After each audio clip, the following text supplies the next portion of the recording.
प्रेम है और ना ही हमने इसलिए साथ दिया कि हमें कुछ उसमें स्वार्थ है। हम तो है ही ऐसे, हम इनका साथ थोड़े ही, हम तो रामपाल महाराज जी के भक्तों का साथ दिया, आसाराम बापू के भक्तों का साथ दिया, ऐसे ही दिया जैसे यहाँ दिया। अरे आपको तो नहीं पता, घर पे जब नामदान सेंटर रहा है, खुद दीक्षा दी है, सब कुछ किया है, तो ये क्या था जो अब कर रहे हैं वो हम पहले से ही करते चले आ रहे हैं।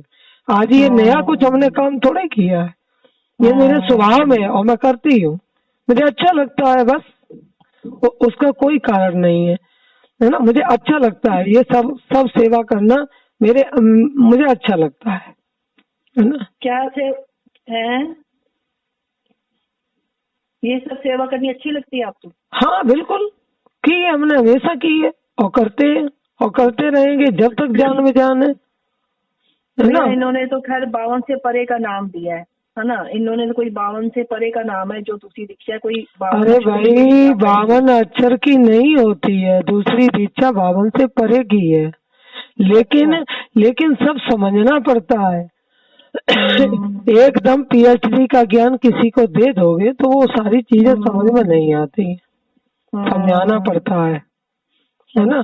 जब हम इनसे कहते थे साहब कैसे दीक्षा देते हैं, कि हम तो आधा घंटा समझाने के बाद दीक्षा देते हैं, फिर इनके ही भक्तों ने हमें फोन किया, बोला कि साहब कुछ हमें, और हमने इनसे कहा भी कि साहब आपकी बहुत शिकायतें आ रही हैं, तो फिर क्या शिकायतें आ रही हैं कि भगत हमसे सारी बातें फिर क्यों पूछते हैं, अगर आप आध घंटा समझाते हो तो भगत हमसे क्यों पूछते हैं, हम तो वही नहीं बता सकते ना, क्योंकि आप गुरु पदवी पे हो गए हो और हम अभी शिष्य भी नहीं है, तो हम आपके भक्तों को इस तरह ये चीजें हम नहीं बता सकते। बाकी ये समझाने की चीजें हैं, ज्ञान समझ में, और जब उनकी दीक्षा ही हो गई तो उनका तो विवेक पूरा हो गया, तो अब उन्हें हम क्या समझा सकते हैं। हम तो उन लोगों को समझाते हैं जो अभी दीक्षा नहीं ली है, जो ज्ञान के कच्चे हैं, तो उन्हें हम आपकी वीडियो से उन्हें ज्ञान सिखाते हैं, ठीक है। हम जिसे आप दीक्षा दे देते हैं उनका तो विवेक जागृत हो गया, उन्हें अब हम क्या बताएं, वो तो काम आपका, आप क्यों नहीं बताते। तो सारे भगत एक तरफ से फोन करते थे कि मुझे तो ऐसी भड़बड़ में दे गए, कुछ समझ में नहीं आया, इशारा भी नहीं किया, पास भी नहीं बिठाया और अकेले में नहीं दिया, सब भीड़ में दे दिया, ऐसे कर दिया, बहुत शिकायतें आती थी। तो हम इनसे पूछते भी थे कि साहब इस तरीके की बातें आ रही हैं, तो मतलब कुछ उस चीज को फिर बताते नहीं थे, चुप हो जाते थे, न ये कहते थे कि तू गलत कह रही है, न कहते थे कि भगत गलत बोल रहे हैं कि क्या कौन बोल रहा है, वो बात नहीं, इस पर फिर बात नहीं करते थे, है ना। मैं आपसे बात कर सकती हूँ, उन्हें लाइन पे ले लो, उनसे भी यही सारी बातें कर सकते हैं, जो हम बोलते हैं तो बोलते हैं और नहीं बोलते हैं तो नहीं बोलते हैं, है ना। मेरी बातों में कोई ये नहीं है झूठ साथ कि नहीं मैंने तो कहा ही नहीं था, नहीं मैंने कहा है, जो कहा है तो आगे भी कहते हैं पीछे भी कहते हैं। और मैं फिर कहती हूँ सीमा जी कि जब गुरु की कृपा से आप गुरु बन गए, ठीक है, तो तुम्हें उनकी किसी भी तरीके की निंदा नहीं करनी चाहिए थी और सदा उनके आशीर्वाद के पात्र बने रहते और बस दया बरसती रहती, आप आगे काम करते रहते, गुरु को बहुत खुशी होती। लेकिन आपको जैसे ही नहीं, जैसे कहते हैं कि बच्चे के हाथ में अगर हीरा लग जाए तो वो उसकी कदर नहीं कर पाता, ठीक इन्होंने ऐसा ही किया, ठीक इन्होंने ऐसा ही किया, क्योंकि बच्चे को पता नहीं होता कि हीरा और पत्थर क्या है। गुरु की दया का मतलब वो शायद समझ नहीं पाए थे कि गुरु की कृपा क्या होती है और गुरु की दया कैसे बरसती है, वो नहीं समझ पाए और उनकी जीभ फिसलती चली गई और वो बोलते रहे, है ना। भाई उनके भगत हैं, उनसे दीक्षा लें, वो अपना काम करें, किसी को बुरा क्यों लगेगा, हमारे ही धर्म का प्रचार है, हमारे आत्मज्ञान का प्रचार है, जितनी भी ऊंचाई छुएंगे अच्छी बात है, जितने लोग जुड़ेंगे, यही तो हम सबका अथक प्रयास था कि सारी दुनिया मतलब इस आत्मज्ञान में आ जाए, है ना, या ज्यादा से ज्यादा लोग हमारे आत्मज्ञान में आ जाए, तो वो मेरे द्वारा हो, आपके द्वारा हो, उनके द्वारा हो, गुरु के द्वारा हो, ये तो सब अच्छे कार्य है ना, ये तो अच्छी चीजें हैं जो होनी चाहिए। तो इसका किसी को बुरा नहीं लगता है कि वो दीक्षा देता है कि उसके साथ लोग जुड़े हैं या जुड़ते रहेंगे, नहीं, ये चीजें नहीं है।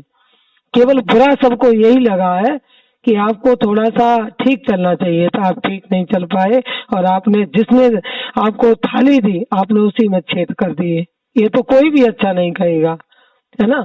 और रह गई 9-10 हजार रुपए की बात, अगर आपको ये लगता है कि गुरु झूठ बोलता है तो गुरु से आप बात कर सकते हैं, गुरु आपको बताएगा। नहीं, आपके गुरु झूठ नहीं बोलते, हमारे गुरु झूठ बोलते हैं। बस ये नंबर वन झूठे हैं सीमा जी, नंबर वन झूठे, आपको नंबर नहीं वन भी पता झूठे है। हैं। नंबर वन हमारे झूठे गुरुजी हैं। नंबर वन झूठे हैं और आपके गुरुजी नंबर वन सच्चे हैं। बताओ एक हाँ, बात मुझे वो बताओ। बिल्कुल बिल्कुल सच बोलते हैं, क्योंकि उनका इस तरह का व्यवहार नहीं है। और ये बात बात में झूठ हमसे ही बोले हैं। आप लोग नालायक, तो हम उनकी बताते कि आप क्यों बोले झूठ। गुरु ने जब आपको बताया ही नहीं था तो आप हमसे झूठ क्यों बोल दिए कि हमने गुरु से पूछा। सबसे पहला सदमा हमें यही लगा कि जब गुरु ने आपने गुरु जी से मेरे बारे में बातें ही नहीं की, तो आपने कहाँ से बातें बना के हमसे कह दी कि गुरु से हमने पूछा। गुरु कहते हैं कि कल्पना ने समझ नहीं पाया, मैंने राह नहीं दिया। और जब हम गए हमने पूछा तो गुरु जी ने कहा हाँ हमने तुम्हें राह दिया। तब उन्होंने तो नहीं कहा, हाँ बिल्कुल कहा राह दिया। हाँ। क्योंकि राह और आ का एक ही मतलब है, दो मतलब नहीं है। चाहे राह दे दे चाहे आ दे दे। उन्होंने स्वयं बोला कि राह और आ से मतलब नहीं है, वो तो एक इशारा मात्र है। इस तरह की आवाज या कुछ भी मान लो। चलो अब आप ये बताओ, अगर उन्होंने राह दिया तो फिर राह पकड़ के क्यों नहीं माने? फिर आप उसी बात को क्यों नहीं मान के चले? किसको राह मान के नहीं मान चले? कि जब राह ही सही था, बच्चे मेरी बात समझो प्लीज। हाँ। तो राह ही अगर सही था, राह को मान के राकेश साहब ने आपको राह दिया, राह ही कह रहे हो कि दिया मतलब, तो वो सच क्यों नहीं फिर बात को मान के चलते रहे? आप वही राह ही पकड़ के बैठे हो, फिर आप ये सच है बात? कौन राह पकड़ के बैठा है?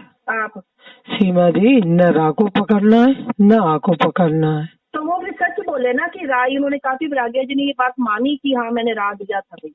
नहीं तो वो नितिन साहब ने ये नहीं कहा ना। नितिन साहब ने ये कहा कि बैराग साहब जी कह रहे हैं कि मैंने कल्पना को राह नहीं दिया, वो समझ नहीं पाई। बात ये है। अच्छा, राह नहीं दिया, वो समझ नहीं पाई। हाँ, नितिन साहब ने हमसे ऐसे बोला, लेकिन जब हमने पूछा जाके तो उन्होंने कबूल किया कि हाँ हमने तुम्हें राह दिया।